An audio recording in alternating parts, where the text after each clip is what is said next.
Welcome to Outdoor x4 Magazine's audio edition of issue 39. For those unfamiliar with Outdoor x4, the magazine began its journey as a fully independent, vehicle-based adventure and outdoors lifestyle publication in 2013. Since that time, Outdoor x4 has been the catalyst for expanding the reach of overland and vehicle-based adventure travel into the outdoors market, with a focus not only on the mode of travel, whether a 4x4, motorcycle, bicycle, or by foot, but also on the adventures themselves and the people who live them.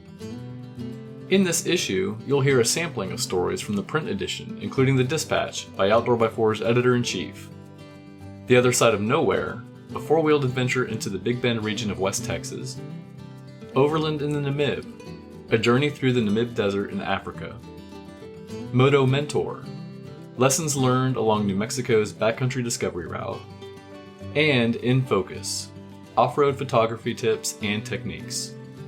There are also a variety of additional stories in this issue you can read by picking up a copy anywhere books are sold, or by subscribing or picking up a copy from the Outdoor x4 website by visiting www.outdoorx4.com.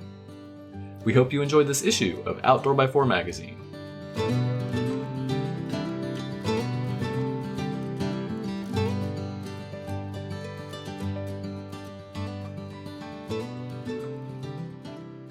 The Dispatch by Frank Ledwell, Editor-in-Chief. It was 11:30 p.m. on a Monday night, and my family and I were huddled up next to a fire, draped in a Nemo equipment sleeping bag and Mountain Hardwear down jacket, watching a film being projected on the wall while my laptop was powered by a Goal Zero Yeti 1500X inverter generator. The temperature was a balmy 12 degrees outside, and yet we were comfortable, even having a good time, despite our power having been out for nearly a day and our water out due to a burst pipe in the room adjacent to my home office. The world around us was dealing with the most extreme winter storm the state of Texas had dealt with during my 43 years alive, and yet the gear I've accumulated over a 20-year span, much of which was costly and questionable at the time purchased, proved to be our saving grace not while in the backcountry but in our living room. Over the years, I've come to recognize the value of buying products that initially bleed my wallet dry, but in the long haul, prove their proverbial weight in gold when times get tough, and that very gear is the matter between comfort or dread. Even our overland columnist and respected author, Jonathan Hansen, has discussed the subject in previous issues of Outdoor x4 Magazine, highlighting the benefits of quality gear in a variety of settings. In my case, quality gear has saved me frustration and even gotten me through sticky situations where cheap product would have left me in a serious bind. Just a few examples include ice climbing in Colorado, traveling off the grid along the Kokopelli Trail with our senior editor, Stan Wright, backpacking the south rim of Big Bend National Park, or during this latest winter storm in Texas which drew national attention as millions of Texas residents were left without power and water. Many people here struggled for days as the state suffered from an extensive power grid failure. While our situation at home wasn't ideal, the combination of quality gear we had on hand made the experience mildly inconvenient when it could have been much more serious. As a matter of fact, we even turned our situation without power and water into an opportunity to get out and have fun, taking out a set of sleds we had bought a few years earlier for use at Great Sand Dunes in Colorado and White Sands in New Mexico, to sled down the slopes at a local golf course covered in fresh powder and ice in a setting that rarely even gets below freezing. So what's the point in all this? Consider the gear you purchase and how it can function in a variety of settings, not just while exploring the backcountry, but even in your own home.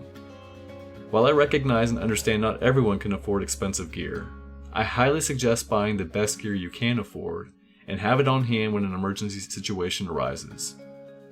Quality gear does make a difference, and it's oftentimes the situations we don't plan for that prove the products you choose merit their cost of admission.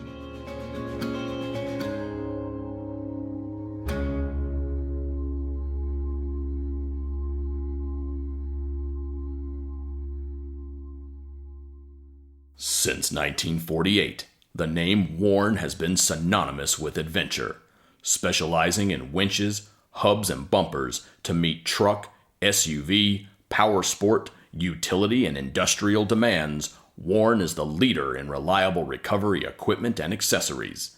From the entry-level VR Evo line to heavy-duty and specialized application winches, Warn has the gear to get you out of any situation, every time.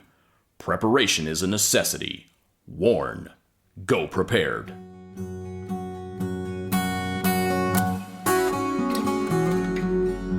The Other Side of Nowhere by Susan Dragoo. "How's the road to nowhere?" asked Mark Doran, our trail guide of the Friendly Park Ranger at the Sausalito Ranger Station in Big Bend Ranch State Park. "Well, no one has fallen off lately," she responded, with a smile that was mischievous, if not a bit diabolical.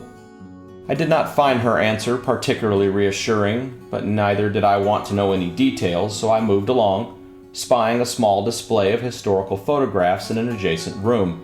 I was certain we would attempt the road to nowhere, whatever its conditions, and perhaps the less I knew, the better. Gathered outside the station with our group a few minutes later, Mark filled us in about his conversation.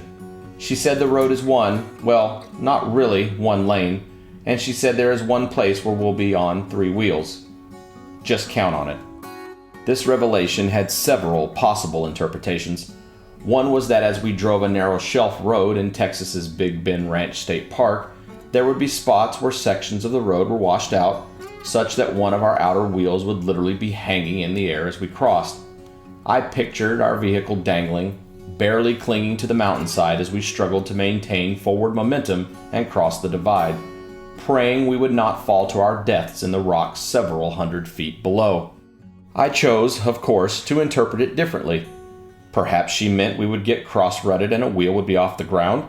I suspect there are many possibilities, and I couldn't imagine them all at the time, but being talented in compartmentalization, I blocked out the whole thing for the moment, knowing there would be plenty of opportunity to confront reality whenever it reared its head.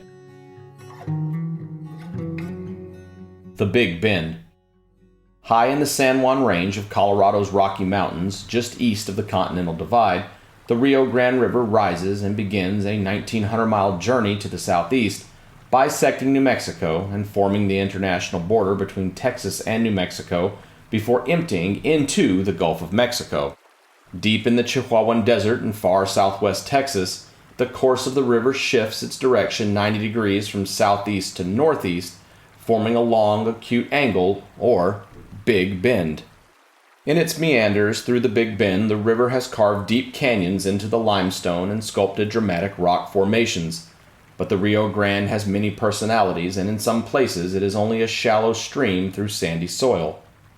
Big Bend National Park, BBNP, is the area's major draw, one of our largest national parks with an expanse of more than 1,200 square miles.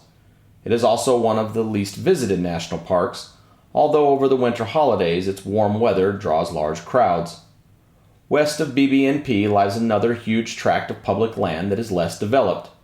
At 486 square miles, Big Bend Ranch State Park, the ranch, is smaller than the national park, but still the largest state park in Texas.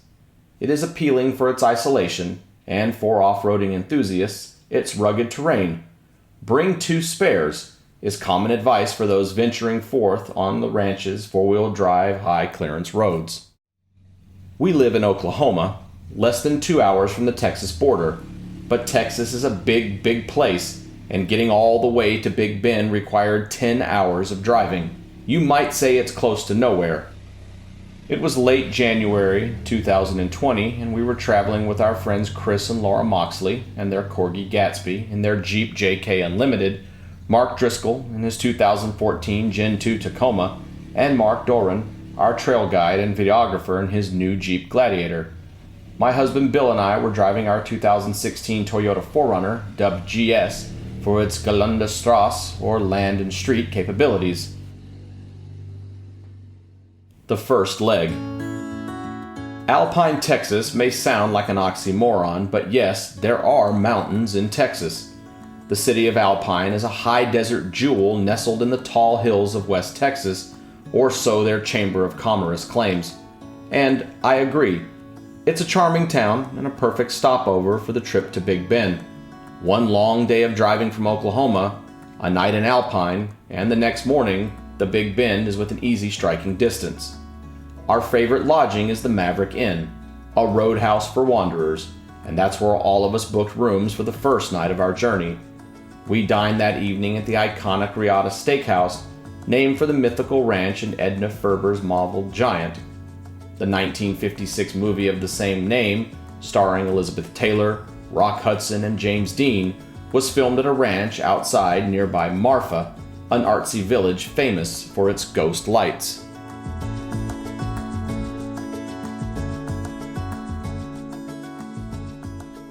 The next morning, we headed west from Alpine, passing through Marfa and turning south on Ranch Road 2810. After several miles of pavement, we hit dirt and stopped to air down. Pinto Canyon was before us, with a road that narrows, drops, climbs, twists, and turns beneath the cliffs of the volcanic Chinati Mountains. As I stepped out of the vehicle to help install the tire deflators, I flashed back to my encounter here a few years before with a good-sized javelina, an animal common to this region which looks like a wild boar but is actually a member of the peccary family. Back then, I had stepped off the roadside for a nature break when the animal detonated from the brush I was heading for. Thankfully, we were both equally startled and scrambled away in opposite directions. This time, I kept clear of the brush and maintained a watchful eye. After another 28 miles in which we met no other vehicles, or javelinas, we intersected Farm to Market Road 170 and made a brief stop at the Ruidosa General Store and Hot Springs Airport before heading east towards Presidio, Texas for lunch, and then on to Big Bend Ranch State Park's Fort Leaton Visitor Center to pick up camping permits for our first night. A few miles east of Fort Leaton, we entered the ranch on Casa Piedra Road, then picked up the main park road. When Big Bend Ranch State Park was established in 1988, there existed within its boundaries about 700 miles of old ranch and mining roads. Today, 153 miles of those roads, all dirt, are kept open. 70 miles are not maintained, but provide intriguing avenues leading adventurous visitors to some remote desert landscapes. As we angled southeast toward our campsites, we veered off the main road and joined the maintained four-wheel drive Oso Loop. The road narrowed, and our caravan slowed as the trail became rocky, framed by gangly ocotillo and constricted by white thorn acacia, which scraped the sides of our vehicles, leaving long marks in the layer of dust, our first of the infamous Texas pinstriping of the trip. Clearly, maintenance is minimal enough to keep the roads interesting. Guale 1 and Guale 2. Guale 1 and Guale 2 campsites sound like they should be right next to each other, but in fact are more than 3 miles apart. Perhaps a bit less as the crow flies. Bill and I and the Moxleys camped at Guale 1, deep in a canyon along a drainage at the upper end of Rancherias Canyon. The two Marks went on to Guale 2, located on the edge of the lower Guale Mesa. At Guale 1, we deployed our rooftop tents, ours an Easy On and the Moxleys an iCamper. Luckily for Bill and me, the Moxleys are enthusiastic and skilled camp chefs, and they whipped up a tasty fajita dinner on their propane stove. In another stroke of luck, previous campers had left wood in the fire ring.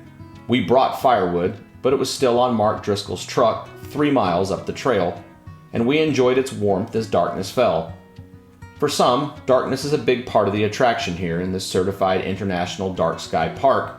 With neighboring Big Bend National Park, it forms one of the nation's largest contiguous areas under dark skies protection, manifested through responsible lighting policies and public education. Before the light completely faded, we gazed up at the ridge behind camp, imagining it a perfect spot for the silhouette of a howling coyote, but never saw one, nor, surprisingly, did we hear any at the night. A bit of a disappointment. Mountain lions, mule deer, black bears, and the aforementioned javelina are among other common fauna here, but other than mule deer, the wildlife stayed out of sight.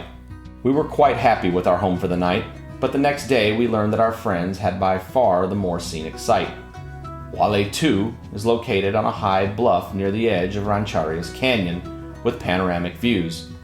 Park literature describes it as the most remote and by far the most spectacular campsite in the entire park, with solitude that is deafening and sunrises and sunsets that will change the way you think about color forever.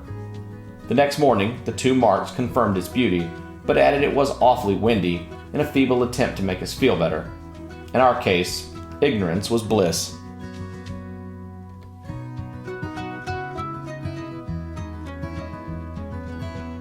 how many Tinahas? Once regrouped for the day, we hopped back on Oso Loop for some more Texas pinstriping 2-track, popping out on the main park road just shy of Cinco Tinahas trailhead. I had cajoled Mark Doran into letting us stop for a brief hike, as I had been stationary far too long. A tinaja is a rock basin that usually holds water, and this hike was supposed to take us to 5 of them. Mark Doran stayed with the trucks and Gatsby, and the rest of us headed up the trail, which soon became steep. Wanting to visit the lower Tinajas and feeling the press of time, we passed the spur trail to the overlook and started downhill toward a creek, which we followed to a closed canyon with a muddy pool surrounded by tall walls of brown stone.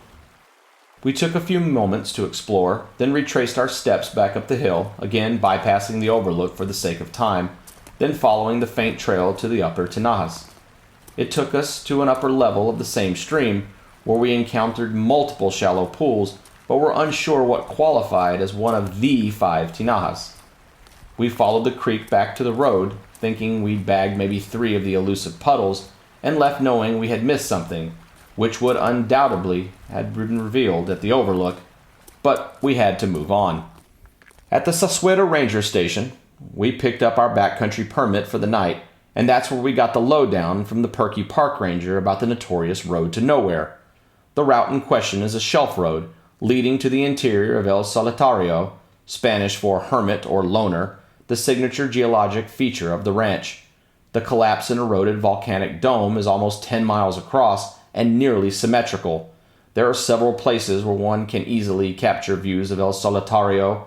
One overlook is a few miles beyond Sassuero Ranger Station and accessible by 2-wheel drive vehicles. Fresno Overlook on FM 170 offers another vista, and there are hiking and mountain biking trails into El Solitario's interior, but the road to nowhere would take us inside the caldera on 4 wheels. Or perhaps 3. Tres Papalotes. Following the main park road east, we turned off on Solitario Road, which took us to Tres Papalotes, 3 windmills, the night's campsite. It would accommodate all of us at once and has a primitive toilet, covered picnic area, and fire ring. An abandoned cabin and remains of a windmill testify to the ranching and mining activity of the past. The site is also near the access point for the road to nowhere. When we arrived at Tres Papalotes, there was a white pickup truck but no one around. Concerned that the presence of the truck might indicate others on the road to nowhere, Mark Doran recommended we wait until the owner returned. The one-way dead-end trail, originally a prospecting road, is so narrow that passing is impossible, and backing could be heart-stopping, perhaps literally. Eventually the truck owner, Eric, returned from a hike. He had stayed there the previous night and reported that a bear had come into his camp. A telephone pole with deep claw marks bore proof of the animal's visitation. Eric left and we proceeded, piling into 2 vehicles because the parking area at nowhere would have room enough for only 2 vehicles to turn around.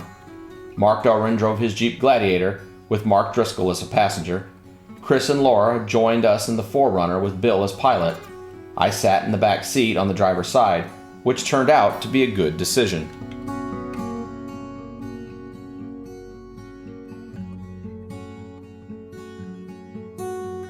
Edge of the Earth. Soon we were on the edge of the Earth, or so it seemed. Actually, we were ascending the eastern flank of the ridge visible from Tres Papalotes on an unmaintained 2-track. Lucky for my psyche, I had solid ground to my left. Unfortunately for Laura, sitting on the passenger side, empty space was her view. At the first washout, in a switchback, she bore the brunt of the 3-wheeled experience and let out a gasp as the ground fell away beneath her. She chided me for my less harrowing seat selection, although I honestly did not make the choice consciously. I reminded her that I would be in her position on the way out, but it was little comfort at that point. After that first butt-clenching experience, which we easily survived and did not fall to our deaths on the rocks below, we crossed another deep washout or 2 before completing the 2-mile drive. The road just ends, and the spot has little to offer except a great view and a single sign reading, "Nowhere." Stepping beyond the sign into oblivion, we glanced back, and there on the reverse of the sign were the words, "The other side of nowhere." We had arrived, and I wondered at the whimsical signage in this place of isolation. Someone definitely had a sense of humor. Perhaps it was that park ranger with the twinkle in her eye.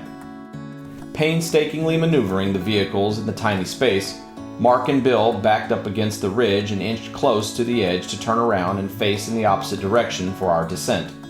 We took a few minutes to appreciate the scenery from the inside of the great caldera, then started back down.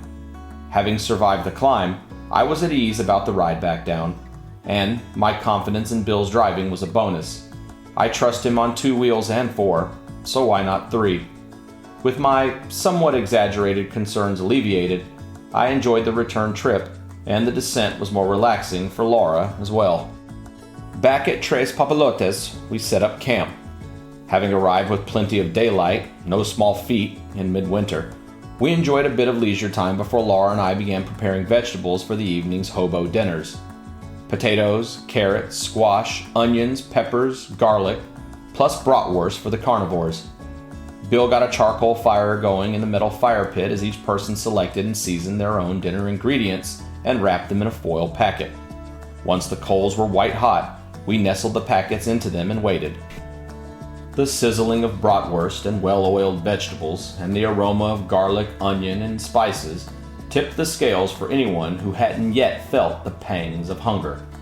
45 minutes passed and we retrieved our individual meals perfectly cooked. Served with steaming bowls of Chris and Laura's creamy potato soup, the hobo dinners were a hit. Bill kept the fire going with wood retrieved from Mark Driscoll's truck, and we gathered around, enjoying the warmth of the flames and the fellowship. Blue sky turned to purple, and the bright glow of Venus in the west led the parade as the stars popped out against the darkening blanket of the night sky. As the evening wound down, we recalled the potential for ursine visitors and put the food away accordingly. In the middle of the night, I heard something rooting around in camp, scratching at something below us.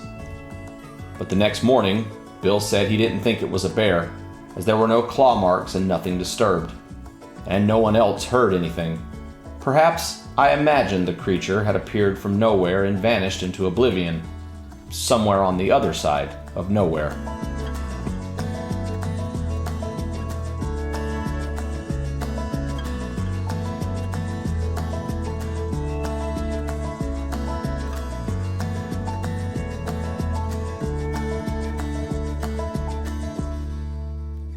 Overland in the Namib by Michael Dieter. The Namib Desert lay stretched out beyond our dashboard. Having made our way from Windhoek to a place where blacktop road meets gravel, we were unsure what to expect ahead. We stood on the precipice of an adventure, new to us on several fronts. My wife Lindsay and I had just arrived in Africa for the first time, and we were starting our first self-navigated overland trip. To make matters more interesting, we had just discovered she was pregnant with our first child a few days before our flight. Postponing or canceling our long-awaited adventure was an option we had not bothered to consider. The trip had its genesis years earlier while we were in Sri Lanka visiting the elephant reserve at Nudawalwe National Park. There, Lindsay had fallen in love with the wild, and semi-wild, elephants that roam the park freely, part of the country's effort to restore pachyderms to their once wild lands. There she had set her mind on seeing African elephants in the wild, and had talked about it ever since. I couldn't say no when she finally proposed the plan in earnest. Although the idea of a self-driven trip through Africa was daunting, it was an objective we had eagerly pursued. Unsure what to expect or how to start, we researched possible itineraries that, unfortunately, landed us in State Department hotspots. In hopes of avoiding the Boko Haram, we narrowed our destination down to Namibia, as the country is relatively safe and lends itself well to the novice overlander. The Namib is the oldest desert on the planet, with unrivaled landscapes and desert adapted to African elephants in the northern reaches. It was an obvious choice for us. With limited time available, we chose a route that would take us to the dunes of Sossusvlei, along the Skeleton Coast, and over to Tweefontein to see elephants before ending the trip back in Windhoek.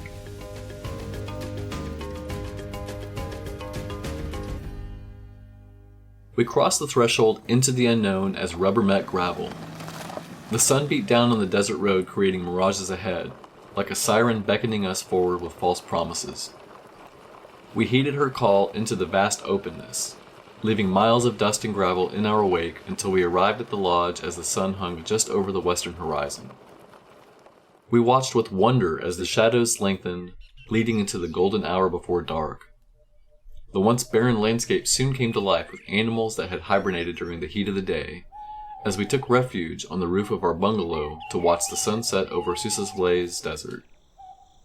When light gave way to dark, the night sky revealed herself in an amazing glory that is only possible in remote areas far from artificial light. We spent hours gazing at the heavens above, wishing we knew constellations, but not caring, as we made up our own. We lay spread out beneath a canopy of stars, trying to decide on a name for the life we had created, some far too ridiculous to repeat. Sleep eventually took hold and, cradled by the cool desert air, we woke with the dawn, invigorated for the new day. That next morning was a race against the rising sun on the drive to photograph the dunes, whose names are nearly as ridiculous as those discussed the night before. The effort was rewarded, though, with light and shadows cast in perfect proportions. Each dune was presented in a unique splendor that seemed to change by the minute with the angle of the morning sun. Our early arrival gave us the opportunity to photograph, as well as time to pause and appreciate the landscape we had crossed an ocean to see. The views of the famous Dune 45 and of the long-dead camel thorn trees of Dedvlay were beyond expectation. From atop the aptly named dune Big Daddy, a sea of sand stretched out miles beyond the horizon in all directions, illuminating how vast and barren the desert truly is. Life, too, exists in those early hours before the sun has had time to cast its scalding gaze on the landscape below. We watched as timid oryx made meals of the sparse desert vegetation between the dunes. Namib's endemic dune larks were out on the hunt for what meals they could find, filling the air with their rhythmic song.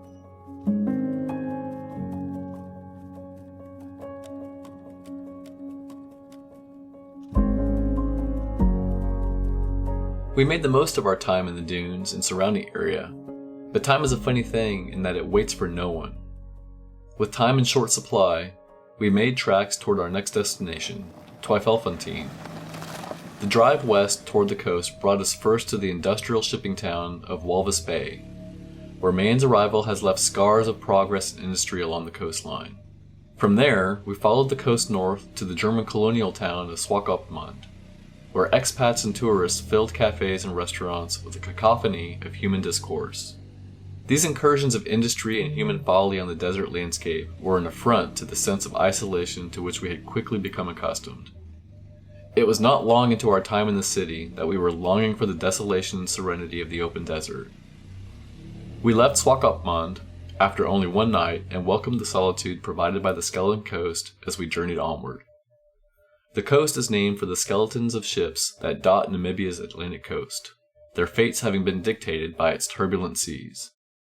We stopped briefly at one such skeleton to enjoy the coolness of the ocean breeze and listen to the crashing waves before heading inland.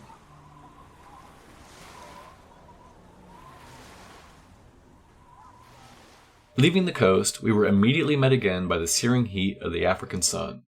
After putting many a mile of dust and gravel between us and the ocean, we were greeted by the smiling faces, cool drinks, and a song on the lips of the welcoming staff. Waiting out the heat of the day in our climate-controlled safari tent, we speculated about our chances of seeing elephants in this unforgiving climate before taking our first game drive of the trip. One-handing the steering wheel, radio microphone in the other, our driver navigated rugged terrain with expert efficiency out into the bush later that evening. He had been communicating with another team and had information on the location of a small herd of elephants. Lindsay's excitement at the prospect of achieving her dream was palpable. After a bumpy off-road ride, we crested a hill to find the elusive herd casually walking a dry riverbed below. The herd consisted of several adults and one youngster just a few years old. Our driver cautiously approached to within a few feet of the elephants. Eating leaves from the mopane trees lining the riverbank, the herd paid us little attention. The youngster frolicked between the legs of his mother before darting toward us for a closer look, ears flapping as he charged ahead. He rocked our vehicle when he made contact and explored our front tire with his trunk, as the matriarch kept a watchful eye. Lindsay looked on with pure joy in her eyes as she ticked off several of her bucket list items. To see these elephants not only survive, but thrive in such a harsh environment brought us hope for a species on the brink. They have adapted well to the desert environment. Pressures being brought by humans, both poachers as bullets and farmers remodeling the land to meet agricultural needs, are stressors driving these magnificent animals to the verge of extinction. With increased tourist dollars flowing into the region, the local people are starting to realize these animals are a resource to be protected, and conservation efforts are on the rise. We had the good fortune to make several similar encounters with this group of elephants before heading back to Windhoek and on to other parts of Africa. While we saw some incredible sights as we ventured onward, Victoria Falls from a helicopter, great white sharks from the relative safety of a cage in Gansbai, white rhinos just spitting distance from our open-air Land Rover in Kruger National Park, to name a few, our time spent in Namibia was the highlight of this trip.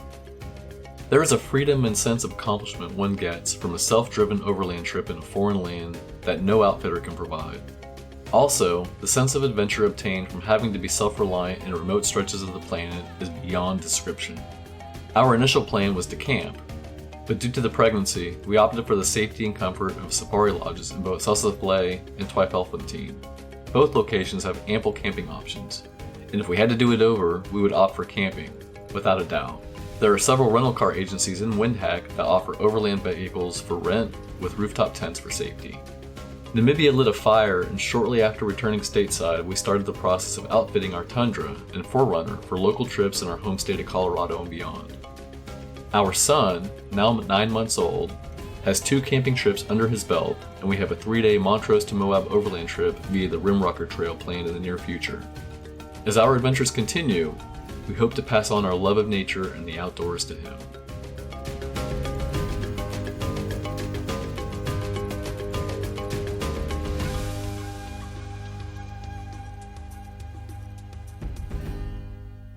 Are you looking for the perfect fitting, fully customizable pop-up truck camper for your next adventure? Then look no further than the selection from 4 Wheel Campers.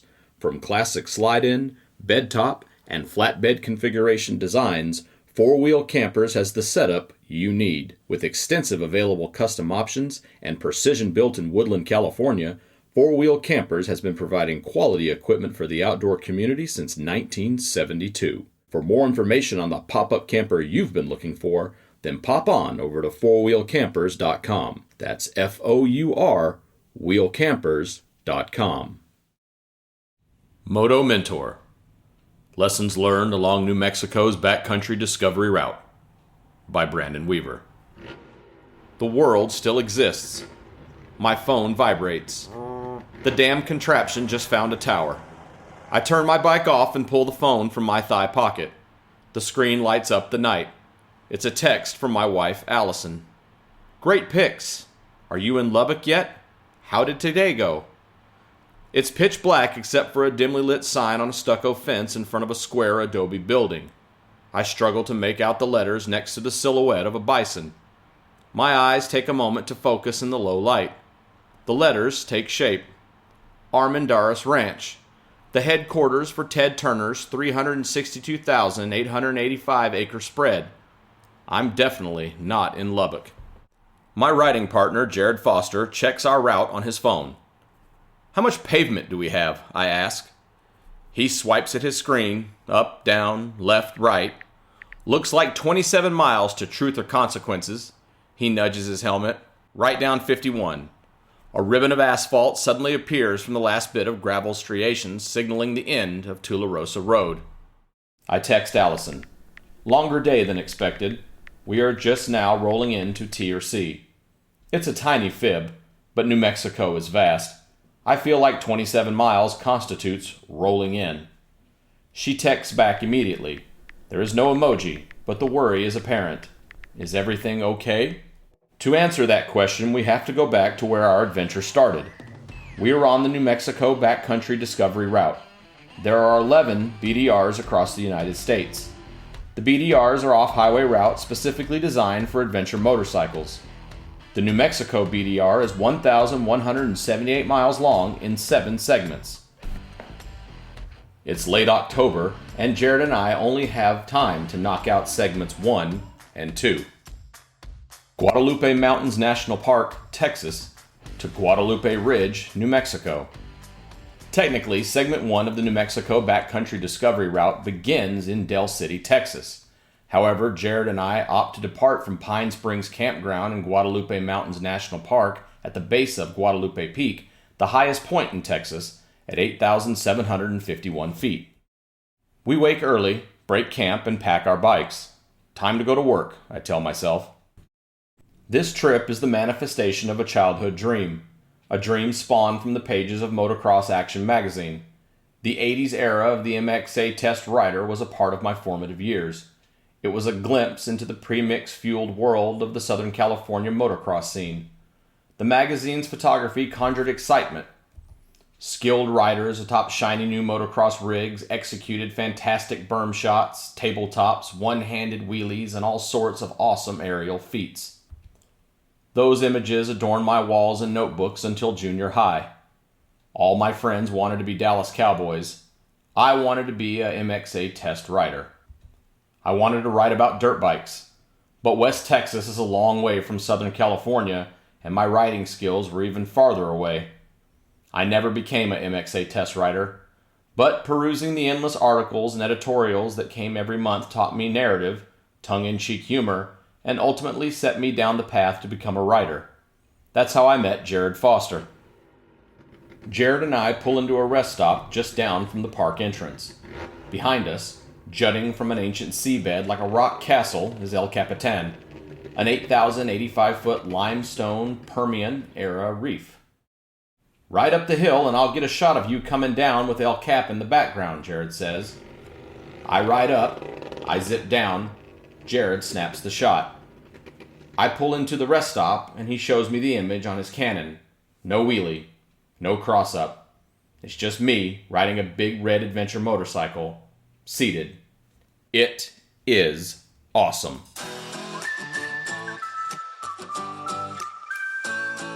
Jared and I are bike packers, the bicycle equivalent to adventure motorcycle touring.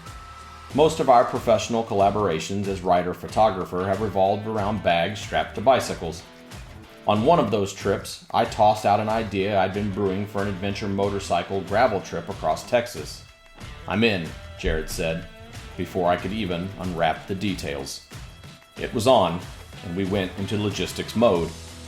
First order, Jared needed to get his motorcycle license. He grew up on a ranch where they rode dirt bikes for fun and to work cattle. Jared hadn't been on a motorized two-wheeler in more than 20 years. I've dabbled in all forms of motorcycle locomotion, except the adventure bike segment.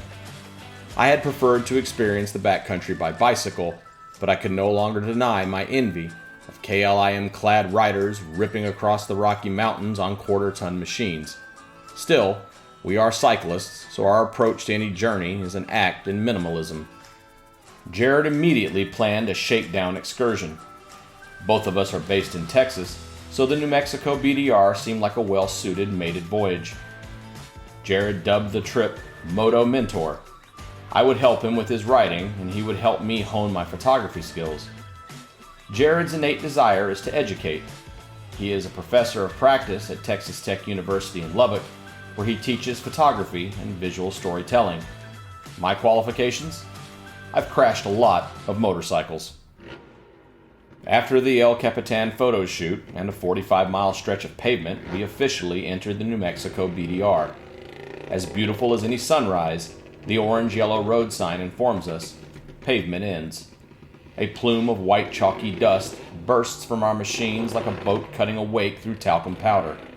We stop at an old corral for my first photo lesson. Jared instructs me on the virtues of the AV dial and setting it for slight underexposure. I take my camera from my top case, flick it on, and nothing. We pull the battery out, put a fresh one in, and still nothing. The camera is dead. Looks like I'm resigned to talent. We cross the valley floor of Crow Flats and enter Big Dog Canyon. I'm on a Honda Africa Twin, and Jared's on a zippy dual sport, a 2006 KTM 450 EXC. He's in the lead, and I struggle to keep up. I'm not sure who the mentor is here. We're making good time when suddenly my steering turns to mush. My front tire is flat. I stop and Jared disappears into Upper Dog Canyon. Changing a flat has been my biggest fear on this trip. I don't have a center stand, so I start scouting for large cubed rocks to prop under my skid plate. Jared rides back. "Flat?" he says, looking at the tire. I nod as I carry a rock. He dismounts, takes a few shots, and then we go to work. We promptly and efficiently remove the front wheel, replace the tube, and remount the wheel. And, much to my surprise, it holds air. I breathe a sigh of relief. The last time I changed a tube I was 11, and it was on a Honda XL80, I confess. The flat puts us at a time deficit. We make it to the Guadalupe Rim in the Lincoln National Forest and set up camp. We're 70 miles behind schedule, and tomorrow is a very special day. Guadalupe Rim to Ruidoso, New Mexico. It is imperative that we reach Ruidoso at a respectable time today. It's Jared's oldest daughter's 9th birthday. We're meeting his family at the Midtown Mountain Campground and RV Park for the celebration. He never misses any of his 3 daughters' birthdays. The BDR gods do their best to thwart our progress. As we ride the final miles of the Guadalupe Rim, Jared's dry bag, affixed to his Coast Guard orange giant loop saddlebag, decides to commit suicide, leaping from his bike and impaling itself on his rear wheel. In the process of this calamity, the bag takes a Nalgene bottle with it. The bag is toast, and the Nalgene has a gaping hole burned into its Lexan wall. We ride on fumes to Piñon. The final thwart arrives as a siren song from a brilliant yellow aspen. If there's anything other than a sunset that a photographer cannot resist, it's fall foliage. The quaking leaves glow and shimmer in a perfect hue of light.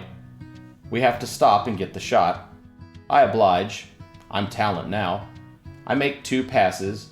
Jared shows me the final image. It is awesome. We're delayed, but we make it to the RV park just in time for cake, candles, and presents. Whew, that was close.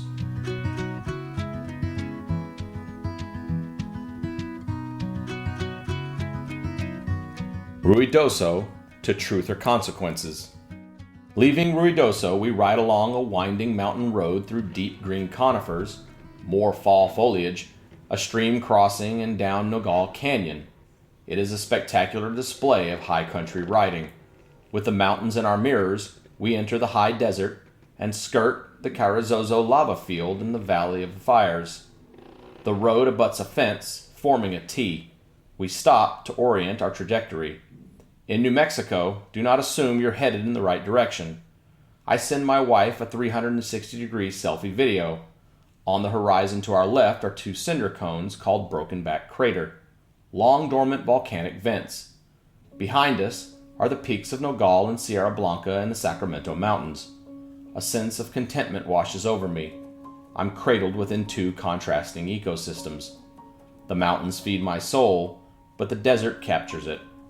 I'm right where I'm supposed to be. Jared feels it too. I love the desert. I love the yucca, the cholla.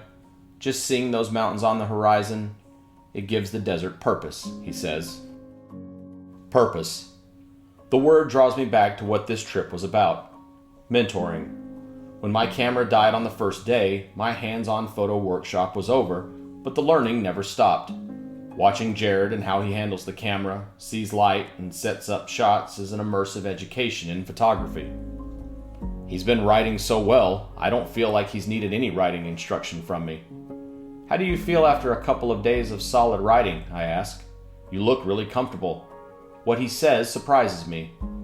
I feel a lot more confident in areas I wasn't before, he says. I've been watching you ride ahead, and it helps me gauge how I handle the bike, use the throttle and engine brake.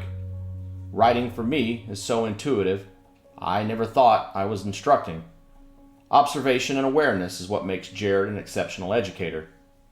The best teachers are also astute students. Our final 100-mile push is along the western border of the White Sands Missile Range through the Jornado del Muerto, Journey of the Dead Man. We couldn't be more alive. There's a kinetic convergence of energy here, with the nearby Trinity site, where the first atomic bomb was detonated, the propulsion activity at the White Sands Missile Range, and of course the dormant, not extinct, volcanoes that dot the landscape. A continental rift extends through the center of New Mexico. The earth beneath is alive, geologically active. It moves, we move. The night catches us. We ride side by side in complete darkness along Tularosa Road. Jared sticks close to take advantage of the dual headlights on my twin.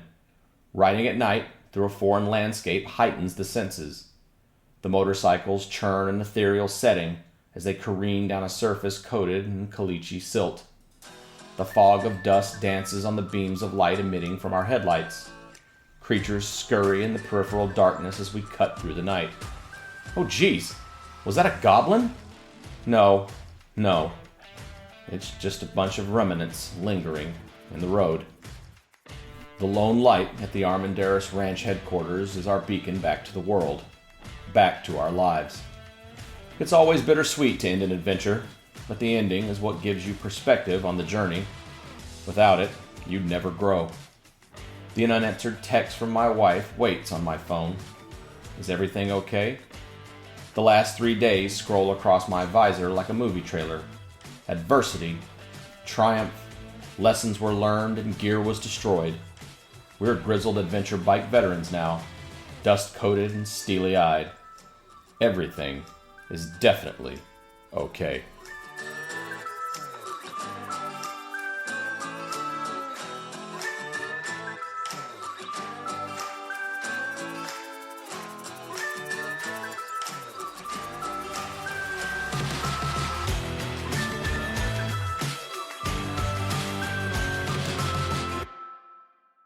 In Focus, Off-Road Photography Tips and Techniques.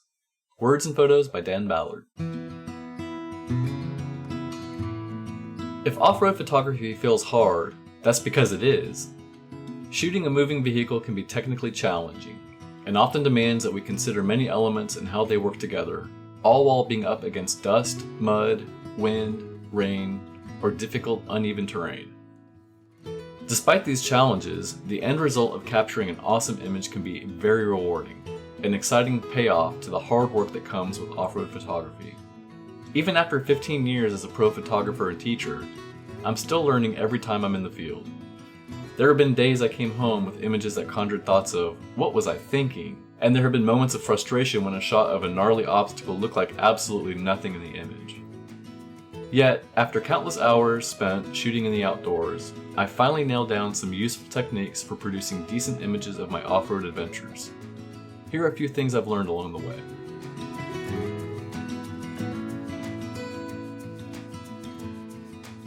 Angles. Just like wheeling itself, understanding angles is critical. Pick the right line and everything works out. The entire look and feel of the image is determined by the angles you choose. Out of everything I break down here, I think getting the angles right could be the most important consideration for this type of photography.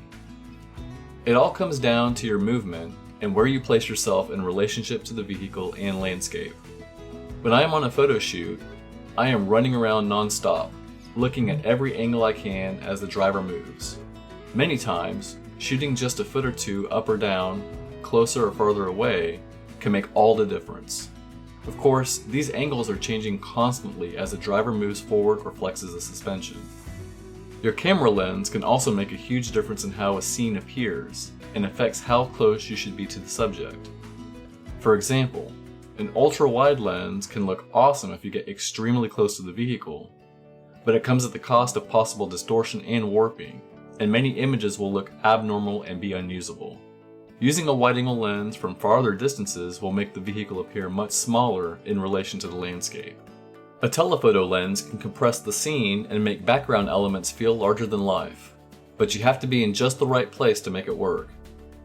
I generally shoot with a 24 to 105mm lens. It allows me to go fairly wide without a ton of distortion, and then instantly zoom in for a tighter shot when that feels better. Keep it simple. Regardless of the style of photography, keeping an image clean and simple is one of the most important things you can do. Unfortunately, it is also one of the hardest aspects of photography, and something that many struggle with. With practice, you can train your brain to see every major element of an image. You want to be able to identify, without too much thought, how to move or recompose your shot to make it cleaner. The goal is to fill the frame with either interest or clean, simple space that helps to support the main subject. If anything in the frame is not interesting, or not adding to the image by supporting the main subject or subjects, you should try and remove it. Many times this is possible just by moving around or simply knowing when to wait for a better area to shoot. Photography is as much about what you don't incorporate into the scene as what you do, and training yourself to know the right time to pull out the camera is huge. Light is everything. Photography is all about light. The more time you can spend shooting in either early morning, late evening, or in stormy dramatic light, the better your images will be. Simply changing this one element of your photography will yield better results than anything else you do. Aside from trying to plan shoots around mornings and evenings, look for camp shots that have photogenic features. This way you can get up at sunrise to grab some images without leaving camp. If you can't drag yourself out of bed that early in the morning, at least find your camp spot early in the evenings so you are prepared to grab sunset images. Shooting in stormy weather will also take your images to another level. The drama that storm clouds and crazy light bring work incredibly well with off-road images, and will almost always add to the story you are trying to tell. While we generally want nice clear days for an adventure and dislike the thought of a storm, when it comes to photography, blue skies are about the worst thing you can have. What gear? You don't need the best camera out there to create great images, but for off-road photography, in which you are shooting a moving subject, often in low light, it is very important to have the best setup you can. I highly recommend shooting with a relatively new mirrorless or DSLR with good lens. If you're not familiar with dynamic range, DR, that is something you should look up as it is one of the most important elements of a great camera. How much a camera has basically tells you how well it handles brighter and darker areas together in the same scene. Most newer, high-end cameras do this very well, especially full frame. A good camera with great glass will allow you to make sharp images regardless of challenging light and fast-moving subjects. It also lets you shoot in wet or dusty conditions without worrying about your gear. You generally don't need a tripod for off-road images, but it can be great for super low light camp shots or night shots. All that said, if you can't afford great gear, don't worry too much about it. You can still get awesome shots with whatever you have. Settings. Make no mistake, camera settings are not the most difficult part of photography. That's like saying figuring out when to be in 4-low is the hardest part of off-roading. The fact is, once you learn it, it's easy, and leaves more mental space to focus on the obstacles ahead. Your camera settings specifically for off-road photography don't need to be complicated either. There are 2 different general setting arrangements I use that cover the huge majority of my off-road images. If the vehicle is moving slowly or is stopped, I use aperture priority, AV on Canon, with an aperture of around f4 to f8, depending on how dark it is, and auto ISO turned on automatic. I prefer the focus mode to be single, S, so I can choose my focus point and recompose. These settings allow the camera to do a big part of the work for you so you can think about actually shooting. If the vehicle is moving fast, you will still want to be in aperture priority, but generally wide open, the smallest f number you have, and auto ISO should be set to a minimum shutter speed of somewhere in the 1/640 to 1/1000th range. This helps ensure you freeze the action and get a sharp image. I prefer the focus mode to be on continuous, C, especially if the vehicle is moving towards you. This allows you to hold the focus button down and the camera will continue to focus as it moves forward or away.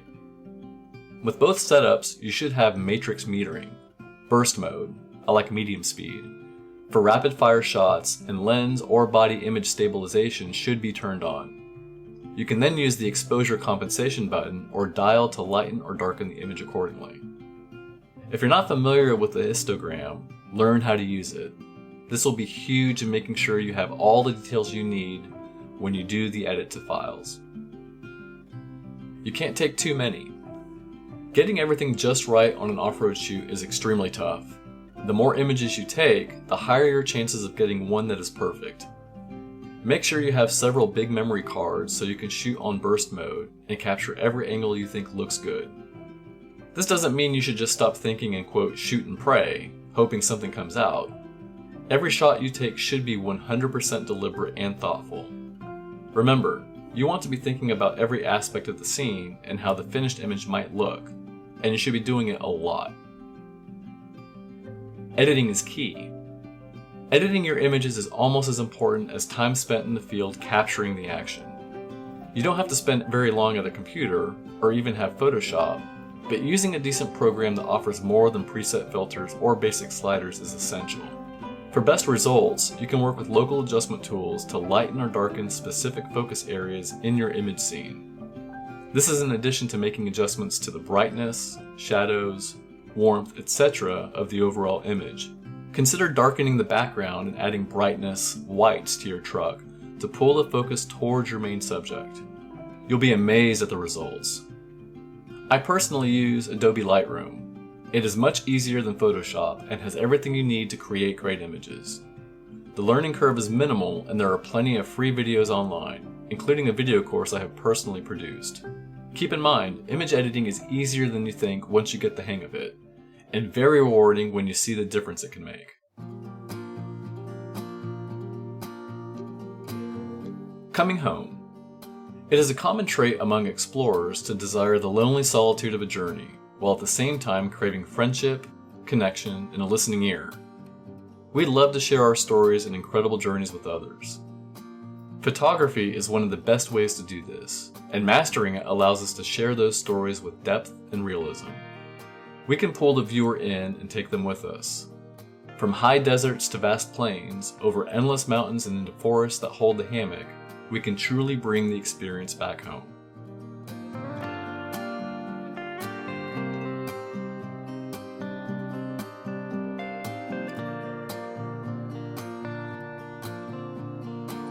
Here's what's coming up in issue 40 of Outdoor.x4 magazine. Rick Stowe shares life lessons on the trout stream. Beyond the Horizon, a unique adventure about discovering the solace of silence and the healing power of goat packing. Hisega in the Hills, an adventure motorcycling journey in the Black Hills of South Dakota. And Where Does the Road End? A challenging adventure driving down the Andes into the Amazon. Also, be sure to visit the Outdoor.x4 website at www.outdoorx4.com regularly for new tips, reviews, and stories, and join our e-newsletter to stay in the loop on the latest from Outdoor.x4. You can also follow Outdoor.x4 and the adventures of our staff and contributors on Instagram, Twitter, Tumblr, and Facebook at Outdoor.x4 and by using the hashtag OutdoorX4. Until our next issue, we wish each of you the happiest of adventures.